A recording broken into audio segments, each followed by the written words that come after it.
Baltasar, es hasta cierto punto el nacionalismo, en algunos casos, quizá no en todos, fruto de lo que yo apuntaba al principio, la tensión psicológica, emotiva, sentimental entre lo centrípeto y lo centrífugo. Se agarran las gentes con más ahínco que antes a la barretina o a la sardana o al chacolí o al jayalay o al campanario de la iglesia de su pueblo al ver que la tierra, a impulsos de la aceleración informática y globalizadora, se les escapa bajo los pies. Pues sí, mira, últimamente en Francia han salido 3 libros, que yo sepa, sobre la República, la esencia de la República. Esto es algo inaudito, ¿no? En España han salido el diario El Mundo, el Instituto Cervantes, etcétera, nuevas ediciones a bombo y platillo del Quijote. Es decir, hay un nacionalismo de reacción frente al mundo abierto, eso es evidente.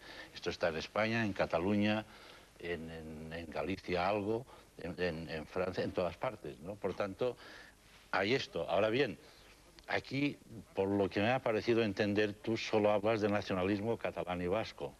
Entonces, si limitamos la cosa tampoco, quizá no lleguemos a... No, yo he dicho que quería hablar del nacionalismo en general, incluso fuera de la península ibérica, pero que no podía traer hoy aquí a dos representantes gallegos o valencianos. Entonces, me ha parecido que a partir de ahí, lo que yo creo es que en el caso del nacionalismo catalán es por varias razones, ¿no?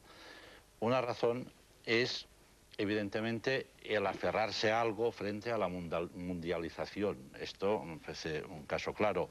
Otro es por razones históricas y por razones históricas muy complejas, tan complejas como la misma existencia de las sociedades y los estados en la península ibérica después de la invasión, de la invasión árabe, es decir, una vez se empieza lo que algunos llaman reconquista, hay viejas razones, y otra, muy importante, es porque el nacionalismo español ha sido incapaz de convencer a lo que hoy es España, a todos los que hoy están en España, de incapaz de convencer y de vencer. Por ejemplo, el nacionalismo francés ha casi vencido y casi convencido a los demás. El español no.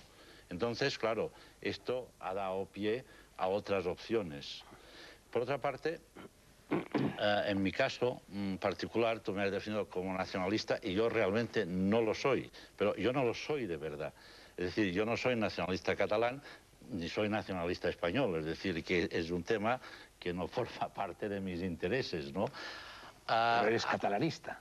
Soy catalanista, en efecto, y no soy españolista, en cambio. ¿Ves? Aquí ya empezamos a...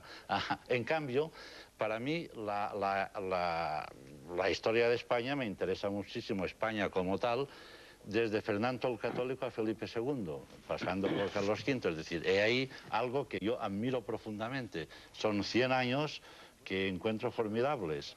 Quizá esto esté en contradicción con otras cosas, pero tanto da. Y después, yo soy un gran partidario también de la cultura española y de la cultura catalana, evidentemente, porque la cultura, la lengua española, la cultura española, me parece importante, ¿no?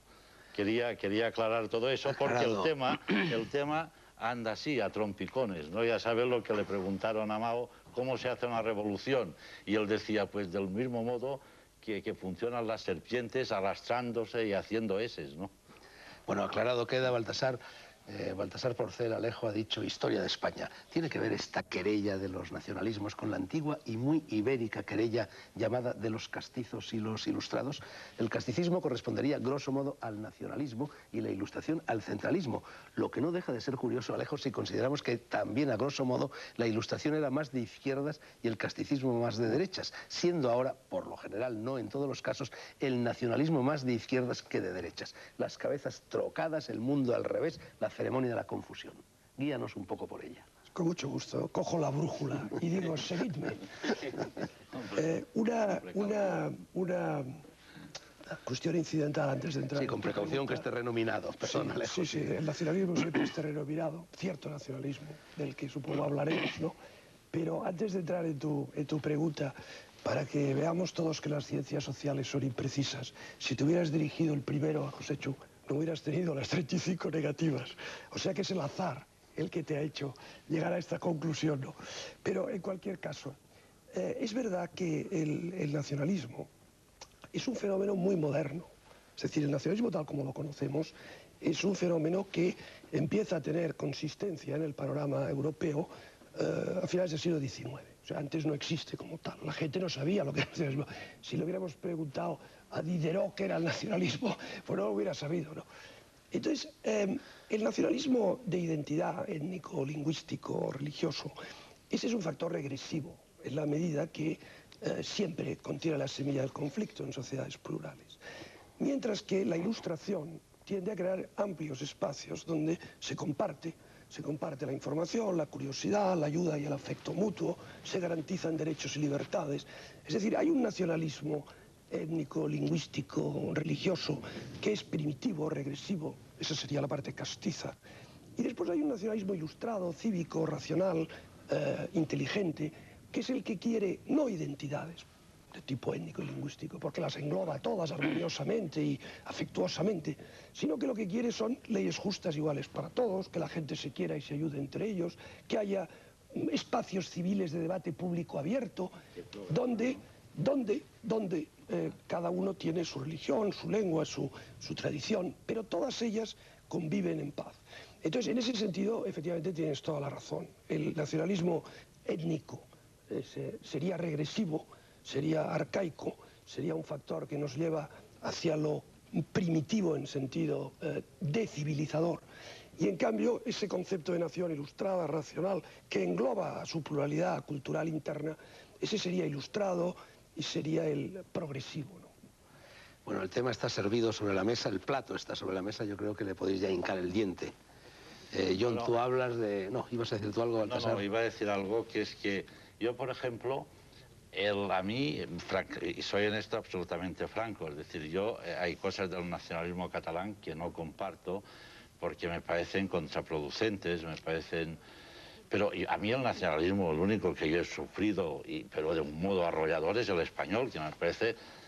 vamos, a mí me parecía que describías el nacionalismo español, realmente es el nacionalismo que yo he encontrado fatal, y yo nací en el año 37, por tanto, y en una familia de derechas, es decir, que lo he mamado, y en mi casa nunca se les ocurrió que había que ser de izquierdas o catalanista, ¿no?